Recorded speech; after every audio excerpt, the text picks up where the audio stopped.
Hello there. I recently obtained a mechanical keyboard and I also got a little keycap remover along with it. So I was like, oh, let me just try and remove these, see how easy it is, because I've always been curious about that. And at first I was a bit apprehensive, but I did just try it and it worked out fine. But for those of you who were also and are also apprehensive like I was, here's a video for you. So, this thing, I've noticed well, first off, this is the keycap remover. It's a plastic one. They also make wire ones. I don't have a wire one, so you may want a different video for that, but it's basically the same process. We're not going to type anything, are we? Hopefully not. So you just place it down in there, and then I found that with this one, you have to like wiggle it to the side a little on some of them. And then, yeah, see, like right there. Now it's latched in, you'll see it's not moving up or down. Make sure, just wiggle it a bit. Then you just pull up. Actually, wiggling it there just did it.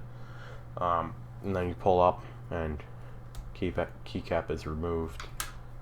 And then over here, yep, right there.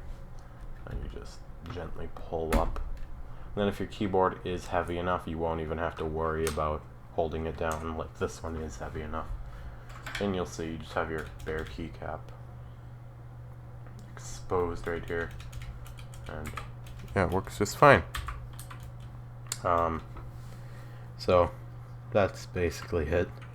Then to put them back on, you just set it on there, line it up with this little plus thing in my case, and then you just set it back on there and push down. Yeah, so that's it. It's really simple.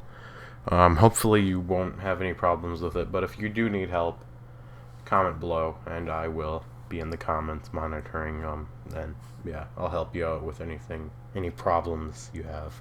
So thank you for watching this video. I will see you next time. Goodbye.